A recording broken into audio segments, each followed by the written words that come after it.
Sam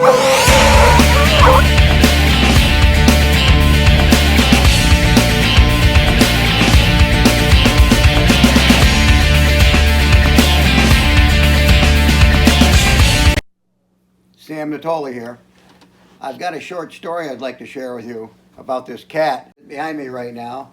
And the story goes like this. About 4 years ago, a very dear friend of mine, Carl Johnson, and I, who always hunted with me on a Monday, and we're going down the road, and Carl's looking out the passenger side, and I'm looking out the driver's side, and Carl says, "Sam, I think there's a cat track over here out my window." So Carl is not of the greatest experience in looking for cats, and I was in kind of a hurry to get to a different area. So I said, well, let's have a look, and I backed up, and I opened up my driver's side door, and off of my side of the road and down the hill, there were deer tracks. And the deer tracks came out in the road, and I said to Carl, "Carl, that must be a deer." And we drove on. We drove on that day and never found another track. The second day, which was Tuesday, Carl doesn't hunt with me because he ran the local ATV shop here in Abbott, Maine. So I was alone, and I looked out both sides of my truck windows and saw the same thing he did the day before. This time I stopped and looked into the track of a huge cat, and that was the cat that he had seen on Monday, but I didn't pay any attention to. I put my dog Gabby down on that cat, and she ran approximately 1.5 miles down to a brook, stopped at the brook, didn't cross the brook, but stopped and turned around and started back.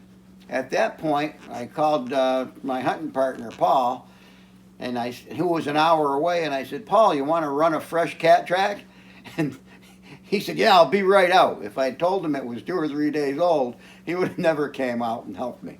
So Paul got there about the same time Gabby came back to the truck. We loaded her up, and we threw down 2 dogs, his Skeeter dog and my Fancy dog, who's the mother of my puppies. And away they went, and they took the same track that Gabby had run and went to the brook. And I said to Paul, "Paul, if those dogs cross the brook, we're going to be in business." Well, lo and behold, they crossed the brook. And I said, "There's not much we can do now except to shoot back to camp and grab the snowmobiles, and then I'll be able to get us to where they're headed." So we got the sleds, drove around it where we had to go, and just before dark, the cat treed. There was just enough light so that we could see the cat. We shot the cat just prior to dark.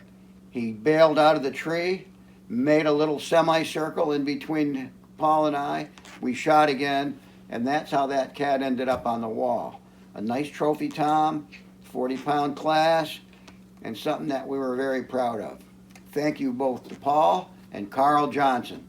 Now, folks, if you can subscribe to my channel, and hopefully you'll touch the bell so that any future videos that come out, techniques that I might have used over the past years, that you can pick up on, I would appreciate it. Thank you, and have a wonderful day.